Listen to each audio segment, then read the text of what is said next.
Assalamualaikum warahmatullahi wabarakatuh. Guys, selamat datang di YouTube channel gue, Ngobrol Bareng Ardini. Sebelum lanjut, yang belum subscribe dulu, oke? Nah, jadi YouTube channel gue ini tuh udah ada dari 2013. Tapi karena gue banyak banget kerjaan, so sibuk.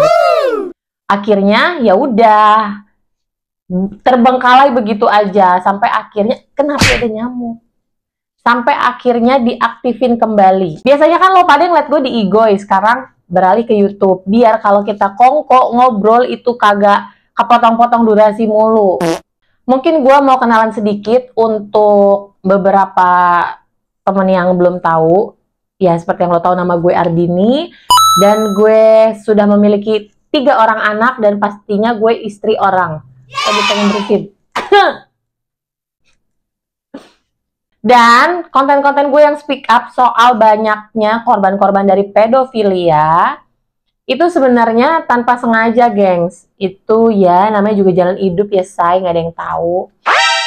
Dan banyak banget yang tanya, Kak, selama ini speak up ngurusin ini itu ada sponsor nggak atau ada yang support nggak? Nggak. Alhamdulillah semuanya pakai dutrek sendiri. Jadi gue itu punya beberapa bidang usaha ya yang masih merintis dan belajar, yaitu gue juga punya brandnya Yorbi. Kedua, gue juga punya usaha di bidang jasa konstruksi. Dan yang ketiga juga memiliki tour and travel. Dan ya biasa masih belajar, belum apa-apa. Udah gitu aja ya, nggak usah panjang lebar lu tanya-tanya soal gue. Lanjut percakapannya, kenapa gue bisa bahas soal Sudirman. Ada mungkin yang sebagian udah tahu, ada juga yang belum. Sudirman ini adalah kenalan dari nyokap gue. Nyokap gue dari emak-emak komplek. Jadi Sudirman ini tinggal di sebelah komplek dulu gue tinggal sama nyokap gue. Nah, dia itu dekat sama ibu-ibu pengajian kan, karena dia bergerak di bidang keagamaan. Lalu, ibu-ibu pengajian ini kan sering banget berbagi sama si Sudirman, karena yang kita tahu dia itu yayasan yatim piatu. Di situ semuanya anak-anak yatim piatu yang benar-benar secara ekonomi benar-benar susah banget dan udah nggak punya orang tua yang ditelantarin dan lain sebagainya, versi Sudir. Singkat cerita, gue gede kan, meletek tuh jadi orang, nikah ya punya anak. Terus nyokap gue bilang kalau ada rezeki jangan lupa sisihin ke Sudirman. Iya mama, gue bilang gitu. Sampai akhirnya gue intens deket 2 tahun belakangan sebelum dia ditangkap. Di 2 tahun itu intens, kita itu bener-bener deket banget. Dan gue udah nganggap dia sebagai bapak atau ayah. Namanya juga Abi. Walaupun Abinya Abi melambai dan juga lembut gemulai. Tapi guys, gue tuh sayang banget sama dia. Gue nggak pernah menghilangkan apa yang dia lakukan ke gue. Bagaimanapun dia banyak ngajarin gue hal-hal baik secara keagamaan. Dia support gue. Gue juga sempet hijrah dan lain sebagainya. Selalu ngingetin berbagi, kayak gitu-gitu. Terus juga kalau gue ada sharing-sharing apa lagi emosi, dia selalu yang sabar nah, sabar, kayak gitu-gitu. Jadi ya sayang gitu, gimana sih waktu itu. Pokoknya dari semua perjalanan kita. Dan juga gue tuh support banget Darussalam.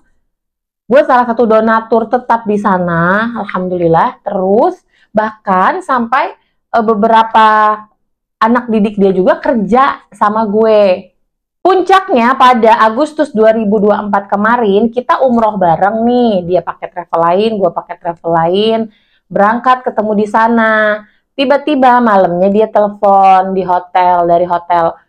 Aku pinjem dana sekian puluh juta. Gue bilang buat apa? Karena kalau buat anak-anak itu biasanya nggak pernah mendadak kayak gini. Dan nominalnya juga nggak pernah sampai seperti itu banget. Ya udah, singkat cerita gue kasih. Karena lagi ibadah juga kan, gue kagak mau mikir macem-macem. Pas pulang dari umroh itu, nih orang biasanya nelponin gue sehari bisa 3-6 kali, udah kayak minum obat. Terus tiba-tiba dia menghilang, nggak ada kabar. Sampai gue WA, kok menghilang sih dari peredaran? Terus dia bilang lagi ada yang diselesaikan, mohon doanya, bla bla bla bla. Udah tuh, gue kan sama dia emang bener-bener kayak orang tua. Dia juga ya kayak ngomong tuh udah bener-bener kayak nyaman banget lah. Terus Gue samperin ke yayasan, gue tanya ada apa sih, kenapa, kalau emang gue bisa bantu, gue bantu. Terus dia bilang lagi difitnah sama orang. Iya, fitnahnya apa? Ya aku dilaporin katanya ke Polela atas dugaan fitnah. Gue waktu itu belum ngeh fitnahnya tuh apa.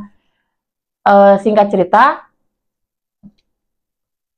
gue sampai bilang kalau memang difitnah, ayo kita lapor balik. Yang penting ada bukti-bukti. Gue siap bela lo garda terdepan. Gue bilang kayak gitu. Udah tuh dia masih berbelit-belit sampai akhirnya gue baca dikirimin berita sama nyokap gue bahwa si Sudirman melakukan ini. Gue masih belain Sudir waktu nyokap gue chat kayak gitu. Mama, itu fitnah. Kemarin udah tanya ke Abi, karena gue manggilnya Abi. Karena udah tanya ke Abi, katanya itu difitnah. Gue sebegitu belain dia karena gue sayang. Bahkan apa ya, setiap acara gue bikin acara dia harus ada. Setiap teman-teman gue minta rekomendasi mau berbagi, pasti gue salurin ke dia. Nyokap gue udah nangis histeris, dan nyokap gue sudah confirm dari pihak kepolisian bahwa benar adanya dia melakukan itu. Tetap gue nggak percaya, sampai gue bilang aku akan percaya kalau aku udah buktiin sendiri.